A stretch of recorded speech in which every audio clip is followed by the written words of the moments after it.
Durante décadas, assistir televisão tinha uma regra muito simples. Você não decidia quando assistir, a televisão que decidia. Sua série favorita começava às 8. Se você assistia ao episódio, ele terminava e então você esperava um dia, uma semana, às vezes até meses. Até que uma empresa mudou algo aparentemente pequeno. Quando um episódio terminava, o próximo já estava ali. E então, a partir de agora, você não precisava mais esperar uma semana. Você não precisava levantar do sofá. E em alguns casos, você não precisava sequer apertar um botão. E provavelmente foi aí que você disse uma das frases mais perigosas da história. Só mais um episódio. Mas o problema é que nunca era apenas mais um episódio. E essa mudança aparentemente simples, que ajudou uma empresa que vendia DVDs pelo correio a se tornar uma das maiores empresas do planeta. Eu sou o Eduardo e essa é minha esposa, Rebeca. Mas existe uma parte dessa história ainda mais interessante. A Netflix não mudou apenas onde assistimos a televisão. Ela ajudou a mudar a forma como escolhemos assistir ou quando paramos de assistir alguma coisa. E até aquilo que esperamos que aconteça quando o episódio acaba. E quando você entender como algoritmos, capas personalizadas, testes AB, maratonas e bilhões de horas assistidas começaram a trabalhar juntos, vai perceber que a verdadeira guerra da Netflix nunca foi contra a televisão. Era pela sua atenção. Por muito tempo, o entretenimento doméstico ele girou em torno da escassez. Existiam poucos canais e horários definidos e programações controladas pelas emissoras. Se você perdesse um episódio, você teria que ver a reprise. Nesse tempo, é claro que VHS, DVDs e boxes de temporadas, eles já permitiam assistir vários episódios seguidos. Mas é importante entender. A Netflix não inventou a maratona. O que ela ajudaria a fazer anos depois seria algo muito mais importante. Remover quase todo o atrito necessário para maratonar. Ironicamente, essa história ela começa com discos físicos. A Netflix ela foi incorporada em 1997 e começou as suas operações em 1998. O modelo inicial dela girava em torno de aluguéis de DVDs, que eles enviavam via correio. Funcionava da seguinte forma: você escolhia o filme pela internet, a Netflix enviava o CD, o disco do filme, você assistia e depois devolvia. E assim, consequentemente, você devolvia um disco e o outro chegava. Era muito mais conveniente você receber assim pelos correios do que você dirigir até uma locadora. Mas aquilo ainda era a primeira transformação, porque dentro daquela empresa, uma segunda Netflix estava começando a nascer. No ano de 2007, a Netflix introduziu uma função que permitia os assinantes assistirem filmes diretamente do computador. Hoje em dia isso é extremamente normal, só que para a época isso era um avanço. Naquele mesmo tempo, a Netflix ela começou a falar em levar essa mesma experiência de assistir um filme pelo computador para outros dispositivos e posteriormente diretamente para a televisão. Só que existe um detalhe delicioso nessa história. No seu relatório anual de 2008, a própria Netflix ainda dizia que os DVDs seriam o futuro para assistir filmes e séries. Ou seja, eles estavam ajudando a construir a tecnologia. Você tá querendo rir, não dá? Não. Ou seja, eles estavam ajudando a construir a tecnologia que ajudaria a destruir O seu próprio futuro. sem saber exatamente onde aquilo iria chegar. Isso é uma das maiores lições dessa história, porque às vezes a maior ameaça do seu negócio é exatamente a tecnologia que você precisa adotar para crescer. Porque a Netflix, ela tinha duas opções. A primeira, ela poderia proteger o DVD, ou a segunda, ela poderia facilitar a substituição do DVD, inclusive dela mesma. E ela escolheu a segunda opção. E ela escolheu a segunda opção. Quando o conteúdo saiu do disco e foi para a internet, uma grande limitação desapareceu. O tempo. Não precisava mais esperar o DVD chegar. Não precisava devolver. Não precisava procurar outro disco. O próximo conteúdo estava a alguns segundos de distância. Mas ainda faltava uma peça. Porque ter milhões de opções criaria um grande problema. Como escolher o que assistir? Você já deve ter passado por essa experiência. Entrar na Netflix e passar 5 minutos procurando, 10 minutos procurando, 15 minutos procurando, 20 minutos procurando, ou 1 hora procurando um filme ou uma série o que assistir. Existe tanta opção que escolher acabou virando um trabalho, algo que acaba às vezes cansando a mente. E foi aqui que a Netflix passou a tratar os dados como uma das partes mais importantes do negócio, a parte central do entretenimento.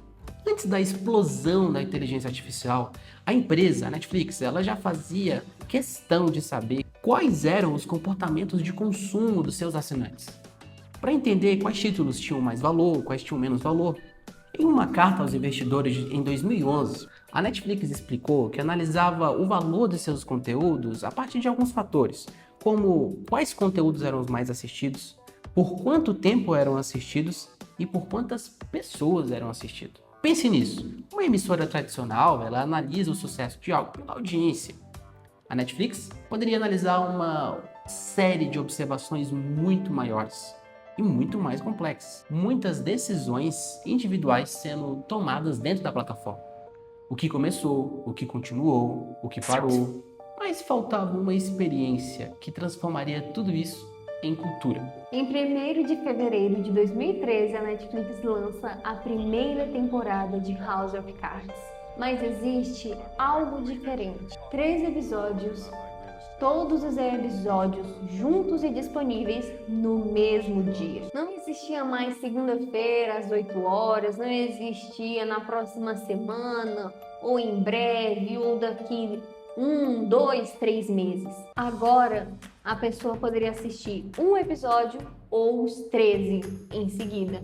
O poder de decisão agora estava na mão do cliente. Sim, mas isso tinha uma consequência gigantesca. Durante décadas, a indústria havia estruturado as séries em torno do tempo da emissora. Agora, a narrativa poderia ser consumida pelo tempo do espectador. E essa prática já existia com boxes e DVDs. Mas o streaming eliminou quase todo o esforço. Quanto menor o esforço para poder continuar assistindo, maior a chance de continuar. Porque aqui existe uma mudança comportamental extremamente importante. Na televisão tradicional, quando um episódio acabava, o comportamento comum era você ter que esperar até lançarem o próximo episódio. Só que no streaming não. Quando um episódio acaba, você tem a possibilidade de assistir outro e outro e outro. E essa diferença, ela é muito maior do que parece. Imagine duas situações. Na primeira, o episódio termina. Você precisa levantar, escolher outro DVD, trocar o disco, procurar outro episódio e dar o play. Na segunda, o episódio termina, em alguns segundos o próximo episódio já começa. Em qual delas é mais fácil desistir? E é aí que entra um conceito muito importante para qualquer negócio: fricção. Quanto mais etapas existem entre o desejo e o comportamento esperado, maior é a chance de desistência. Quanto menos etapas, falei menos, né? Que isso, gente? Matou português do nada. Foi menos, né? Ficou feio demais isso aí, Tá, viu? vamos lá. Quanto menos etapas, então mais fácil é continuar, mais fluido o comportamento se torna. Só que a Netflix não trabalhava só depois que você apertou o play. Ela também começou a se aperfeiçoar naquilo que acontecia antes. E aqui tá uma coisa que muita gente ainda não percebeu. 2 pessoas podem entrar na Netflix, só que cada uma pode ser convencida a clicar de maneiras diferentes no mesmo título. A empresa já documentou sistemas capazes de personalizar até mesmo as artes apresentadas para determinado conteúdo, levando em conta o usuário e o contexto. E essas decisões não são feitas apenas porque alguém dentro da empresa achou uma imagem bonita, um título melhor, mas elas são principalmente por causa de dados. É verdade, porque a Netflix ela utiliza testes A/B. Grupos diferentes recebem experiências diferentes. e a empresa compara os resultados antes de decidir se determinada alteração deve ser ampliada. Imagine que um determinado filme tenha uma cena romântica, uma cena de ação, uma cena com um ator famoso e um momento de suspense. Uma única imagem dessas pode transmitir sentimentos e emoções muito diferentes. Então, a capa que faz você clicar, às vezes pode não ser a mesma que funcionaria comigo, por exemplo. Nem comigo. Eu gosto de romance. Não pude dormir. Nem eu. E ele gosta de ação.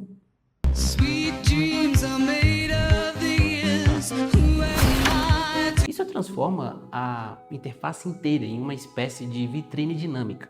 Mas existe uma pergunta muito mais importante. Por que depois de começar é tão difícil parar de assistir? Aqui a gente precisa evitar uma explicação que é muito comum na internet, uma explicação que todo mundo explica desse jeito. Não é cientificamente correto dizer para tudo que, isso daí é dopamina. A Netflix libera dopamina e deixa você viciado. O comportamento é muito mais complexo do que isso. Pesquisas sobre binge watching, ou seja, uma pessoa que passa horas maratonando e assistindo, às vezes uma temporada inteira de uma só vez, apontam diferentes motivações e razões por detrás disso. Às vezes o motivo disso pode ser uma gratificação imediata, uma fuga um pouco da realidade, uma regulação emocional, um envolvimento com os personagens e uma imersão narrativa. A pessoa ela sente que aquela história contada faz um pouco parte do que ela está passando, ou do que ela está sentindo, ou da história dela. E em determinados casos existem padrões problemáticos, dificuldades de autorregulação e de controle também aparecem associados a esse tipo de comportamento, de maratonar uma série inteira em um dia. Agora, combina esses fatores, principalmente emocionais, com uma série muito bem escrita e muito bem produzida. Geralmente, o episódio ele termina quando um personagem descobre alguma coisa. E isso instiga a gente a continuar a ver o próximo episódio. Quando isso acontece, o seu cérebro quer resolver aquela questão que ficou pendente. É como se algo não tivesse sido concluído e que você precisa terminar de ver para se sentir bem, se sentir completo. E o episódio seguinte já está esperando. É praticamente a combinação perfeita entre tecnologia e narrativa. O roteirista ele cria uma pergunta. A plataforma ela reduz o esforço necessário para que a gente obtenha a resposta. E você vai lá e aperta o próximo episódio. Na verdade, você espera 5 segundos para que comece o próximo episódio. E é aqui que aquela frase volta. É só mais um episódio. E a verdade é que a Netflix ela ensinou uma geração inteira a pensar. Eu assisto quando eu quiser. Parece um bêbado falando que eu paro quando eu quiser. Mas agora ela está investindo cada vez mais em conteúdo ao vivo, sabia disso? E os próprios números da empresa, elas mostram o porquê disso. Em 2026, a Netflix estima que a programação ao vivo represente pouco mais de 5% dos seus gastos com conteúdos. E apenas cerca de 1% das horas assistidas. Parece pequeno, mas existe um detalhe absurdo. Eventos ao vivo foram responsáveis por 6 dos 10 dias de maiores entradas de novos membros da Netflix nos últimos 5 anos. E a empresa começou a trabalhar seriamente com essas programações ao vivo ali a partir de 2023. Pensa na ironia. A Netflix passa anos dizendo, você não precisa esperar, você pode assistir o próximo episódio. Mas aí de repente ela entende que o grande jogo é fazer as pessoas esperarem mais um pouquinho. E por que isso? Porque a maratona ela produz conveniência. Mas o ao vivo, ele produz um evento, ele produz urgência. O ao vivo produz conversa, também produz o medo de perder e a experiência coletiva. A Netflix não simplesmente destruiu as televisões. Ela absorveu as melhores características dela e então fez umas melhorias dentro do streaming. E em 2026, essa mudança ficou ainda mais clara. A própria empresa afirma estar expandindo a sua programação para outros tipos de conteúdo, conteúdos ao vivo, podcasts, games, criadores originalmente associados, games e jogos em nuvem. Só no primeiro semestre de 2026, seus assinantes assistiram a mais de 97 bilhões de horas de conteúdo. A Netflix, que começou pequena, enviando DVDs pelos correios, agora ela quer disputar praticamente todos os meios e as formas de entretenimento e audiovisual. E por detrás disso existe uma razão muito simples: games. O modelo tradicional da Netflix recebe principalmente assinaturas mensais. Embora publicidade e outras fontes tenham crescido dentro da empresa. Portanto, ela não precisa necessariamente fazer você assistir infinitamente todos os dias. Ela precisa fazer algo talvez ainda mais importante: continuar sendo valiosa o suficiente para você permanecer sendo um assinante. E é aí que a atenção vira retenção e retenção vira um negócio. Há algumas décadas, quando um episódio terminava, você esperava. Hoje, quando um episódio termina, o próximo ele já aparece. Parece uma mudança pequena, mas na verdade as maiores mudanças comportamentais, elas começam de formas simples e sutis. O DVD, ele exigia esperar. O streaming eliminou essa espera. A televisão exigia lembrar do horário. A Netflix deixou o conteúdo esperando por você. A grade dizia: espere até semana que vem. A Netflix disse: por que não agora? E bilhões de horas depois assistindo, as pessoas respondiam: só mais um.